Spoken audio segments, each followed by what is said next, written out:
Tensions erupted in Melbourne, Australia, as thousands gathered to voice their opposition to immigration, leading to significant clashes with counter-protesters. Local media reported that police were compelled to use pepper spray and baton rounds to manage the escalating violence during the demonstrations. On a Sunday marked by widespread protests across major Australian cities, including Sydney, Perth, Canberra, and Brisbane, participants rallied under the banner of March for Australia, calling for an end to what they described as mass immigration. The Australian government has strongly denounced these rallies, labelling them as racist. Anne Alley, the Minister for Multicultural Affairs, went so far as to assert that the events were orchestrated by neo-Nazi groups. In Melbourne alone, approximately 5,000 individuals, some adorned with the Australian flag, participated in the protest, according to reports from the SBS network. The clashes between the opposing groups were described as violent, occurring multiple times, which necessitated the intervention of the riot squad to separate the factions. At least 6 individuals were arrested on various charges, including assault. The organisers of the March for Australia expressed on their website and social media platforms that they believe mass migration has torn at the bonds that held our communities together. They claimed their rallies aimed to do what mainstream politicians have failed to do: confront the issue of mass immigration head-on. However, critics have raised alarms about the potential rise of right-wing extremism in Australia, a nation where half of the population is either born overseas or has immigrant parents. Minister Alley pointedly remarked, "Let's not be coy about this. They weren't protesting immigration from white Western countries." She further emphasised that those who participated in the march, while claiming to have legitimate concerns, were indeed organised by neo-Nazi elements, with the primary goal being anti-immigration. Interestingly, the March for Australia group has not publicly addressed the allegations of Nazi affiliations. Notably, one of the speakers at the Melbourne rally was Thomas Sewell, a well-known Australian neo-Nazi. Reports indicate that he was part of a group that later attacked an Indigenous protest camp in Melbourne, known as Camp Sovereignty. Organisers of Camp Sovereignty reported that 4 individuals were injured during this incident, including a woman who required hospitalisation. They also criticised the police for their delayed response, stating that no arrests were made until after the attackers had left the scene.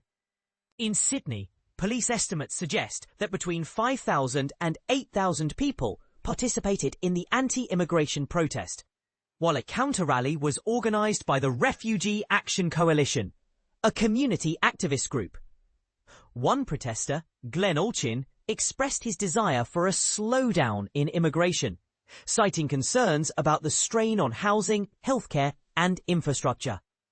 "It's about our country bursting at the seams and our government bringing more and more people in," he stated, highlighting the challenges faced by families in securing homes and accessing healthcare services.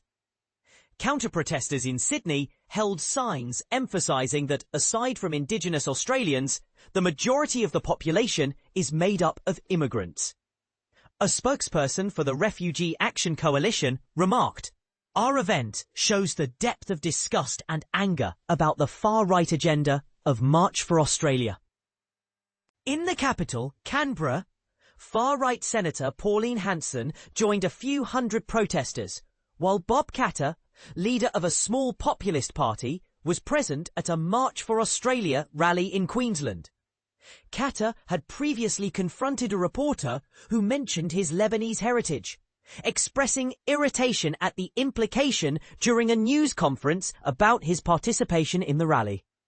Senator Mehreen Faruqi, the deputy leader of the Greens and an advocate for anti-racism, condemned the rallies, stating that they should be recognised for what they truly are: acts of racist fear-mongering and hate.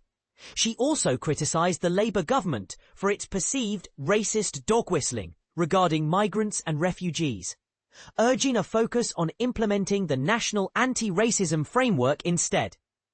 Australia's intelligence agency has previously issued warnings about the increasing organisation and visibility of far-right groups within the country. In response to a series of anti-Semitic attacks on synagogues and other properties since the onset of the Israel-Gaza conflict in October 2023, new laws banning the Nazi salute and the display or sale of symbols associated with terrorist organisations were enacted this year. This situation is reminiscent of the tragic events in 2019, when an Australian-born white supremacist carried out a mass shooting at a mosque in Christchurch, New Zealand, killing 51 Muslim worshippers. As these protests unfold, one must ask, what does this mean for the future of multiculturalism in Australia? Are we witnessing a dangerous shift towards extremism? Or is there a legitimate concern about immigration that needs to be addressed? We invite you to share your thoughts and engage in this critical conversation.